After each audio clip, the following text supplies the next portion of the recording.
Well, welcome back, Rob. We're going to talk about the second lot of 10 Big Finish stories, so from 11 to 20, that you've been listening to in your journey. How is the progression getting into the second? Or, I mean, I know that you're a McGann fan, so that you've heard those four stories in there. But what about the rest overall? What's your feeling been for that second 10? Oh, the second 10 I think are so much better than the first 10. I don't have a lot of background on Big Finish as to what was going on at the time. I mean, your Gary Russell two-parter interview was quite illuminating. But just to figure out how they take this massive jump from making stuff like Phantasmagoria in the previous 10 to a top 10 here where I couldn't divide it into the best and the rest.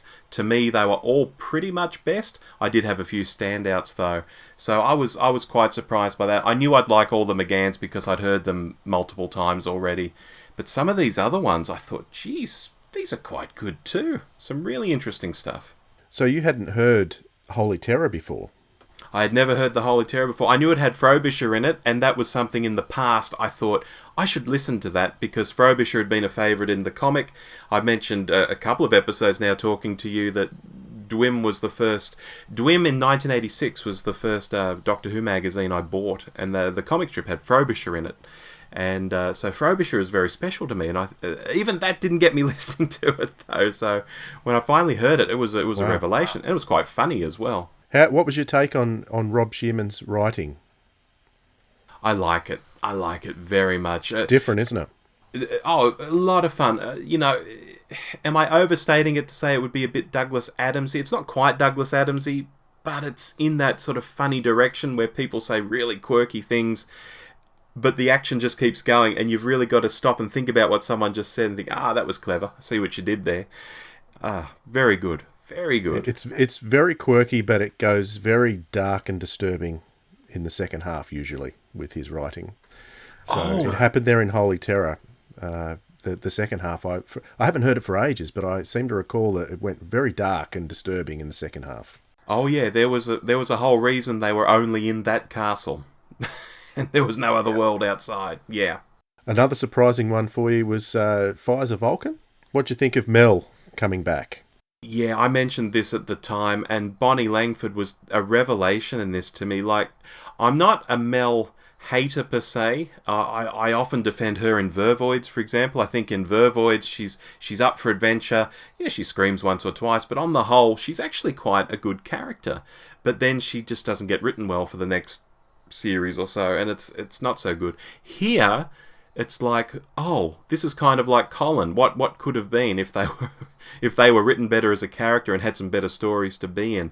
I thought she was fabulous in Fires of Vulcan. Thought it was a great story as well. Yeah, I think it's one of the things that we keep seeing that for Colin and for Bonnie, they're just given such good scripts, great stories, and you can actually see these are actually amazing actors who just weren't given enough early on. Now, it's interesting, your number one is actually, by fan wisdom, one of the worst stories in the Big Finish canon, which is Sword of Orion. So why did you choose to put that as number one? Because fan wisdom is it's not very good, and the Doctor Who magazine hated it when it came out and totally panned it. So That's crazy talk. This is good that I don't know this stuff because it may colour. No, it couldn't even colour my opinion. It's McGann. It's Charlie. They go onto that spaceship. Where Cybermen have been. There's been some sort of war with replicants, androids, something like that in the Orion cluster. Oh my god, this is such a great setup, and it's so spooky. These scavengers, and they've got this captain, and they don't know why this highfalutin captain is on a scavenger ship with them, but there's a whole reason for that. It's wonderful. It's the kind of Doctor Who I'd like to see on television. I've also listened to the Cyberman series as well, which has the Orion stuff going on in it too. But I heard this first before that. I think it's just fabulous. I love Cybermen as well. I think they're really well done here. I don't know what else to say. It's really good. I'm surprised there's that opinion of it actually. No, it's a great story. I mean, this is the first return of Cybermen to Big Finish. So it's interesting as we go along because it's the first time we're seeing returning monsters. This is the first return. And I think it's hit really hard. Holy Terror we've talked about. Now, interesting again, another one which was panned quite a bit at the time was Minuet in Hell. And you've also noted that as one of your standouts. How come? Yeah, I'd heard just recently that that's the case, and it's interesting that when I first got that on CD, it was probably the one I liked least out of the four, the initial four McGanns. But when I re-listened to it recently, I thought the Brigadier in the US at a later stage of his life doing this investigation, McGann losing his mind and not really knowing who he is, the whole conceit of these these religious nuts. A lot of southern accents in this one. I thought it was a lot of fun and kind of creepy and weird. What are people's criticisms of it? Is it the demon that gets conjured up? That's a bit hammy in places, but it's all in good fun. My memory of it is that it's very slow paced, and very long. It goes for well over the normal running time. It's been a long time since I've heard it, but it's got a cracking trailer, so it'd draw anyone in. And yeah, I don't think it's quite as bad as anyone says it is. But did you know that Minuet in Hell and Sword of Orion and the Mutant Phase, all in this set of 10, were actually remakes from the audio visuals back in the 80s when they were making those fan productions back then. They were directly lifted from then. And, well, for two for McGann, one for Davo. It just goes to show how good they were back then, to be able to bring those and put them into this setting, in a professional licensed setting. I think they were really good stories. Yeah, So, I did not know that. That's really interesting, actually. I'm not sure if I agree with your list, but that's okay. We're allowed to not agree. Oh yeah, no, I have totally different order to his list, but that's we're not doing our list. We're doing Rob's journey at the moment. We're not doing our journey, so that's good. Yeah, Okay, look, I'll I get look back at in my that box. list, and just based on what people have said to me, I know Lou Garou is probably a lot more popular with some people, and I think the Mutant Phase might be more popular with some people, and I've put both of those towards the bottom. Yeah, but both of those people would think are much higher. It's good to have Lala Ward returning. Did you enjoy having Lala Ward back? I love Gallifrey stories. I know it's trendy in Doctor Who fandom to sort of be down on Gallifrey and just wish the thing blew up and stayed blown up. But I always enjoy those sort of stories, and to throw in Lala Ward and Daleks and all sorts of things. Apocalypse Element was quite good. Actually, I should have put that a little higher in the list now that I look at it. But with some really great stuff up there, There's so much good stuff. It's hard to know where to put people. yeah. It's easy once again. Because Gary Russell was very determined not to recast Doctors and not to put people in. So he had Lala Ward. How do you handle Lala when you don't have Tom? I thought he was very inventive in terms of how he brought her in and was able to use her, because Louise Jamison doesn't get not till episode 50 will she actually enter the main range, because they just don't know how to use her. And so it's easy the way of bringing Lala Ward in. And something else Gary said during your two-part podcast with him, how he didn't want to have any arcs, and these stories are just sort of standalone stories. They could be happening anywhere. And I've really appreciated that, and it's maybe something I didn't quite know back in the day, that I kind of thought there might have been an arc to each Doctor's sort of run, whereas, you have Colin with Evelyn 1 minute, and then in another story he's with Frobisher, and now, Lala pops up on Gallifrey. Where's she been? Don't know. Doesn't matter. It's just a story. And I've really enjoyed that aspect of these, actually. There certainly is an arc in the second series of McGann. I think that suits really well. And they bring in trilogies and things later on in the main range.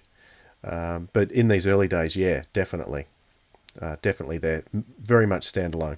Yeah, Gary certainly had plans, but I also think that there's more happening than he always realised. And so the way I've listened to, because I listened to them all in order when they were released, but the way I listen to most Big Finish now is I actually pick a Doctor and a companion, and I follow their journey through all the releases in chronological order, which may not actually be release order, because Maggie Stables leaves and she comes back and does another trilogy after she's already left, and so I insert them back into the right spot. So I tend to follow that through. And when you actually follow through the characters, you actually see there's a lot more arc happening than I think Gary gave credit for. So, but certainly in the early days, his first 20-30, he had a very set plan. Even with the music and not having the theme he chose to use early on, being the Tom Baker theme, because that was his theme. But then he soon relents on that. So it's interesting seeing where he relents. I'm curious to know, Rob, your view on the characterisation of Bernice Summerfield, because you're a fan of the books. So, Shadow of the Scourge, Bernice was in that one. What were your thoughts on her? I thought she was excellent in that. And one of my big thoughts, because I've not read all the NAs. I was in my sort of away from Doctor Who phase when the NAs were big. I sort of came back for the EDAs and the PDAs rather than the NAs and MAs. I now own all of them, and I should really get to read them at some stage. But gosh, if I can't listen to audios in 20 years, what hope have I got to read some of these novels? However, hearing her, I did think, yes, I think I could get very much into this character when I go and read her in the future. I mean, there's a Gary Russell novel called Big Bang Generation that I read. She was a main character, and I couldn't get into it at all. But now, having heard her in a story, and I'll hear her in more, I think I might be able to go back to her in the written form and sort of have a better feel for her now. You've got her voice. That's exactly it. I thought she was great. I thought I'm going to enjoy hearing more of her in these for sure.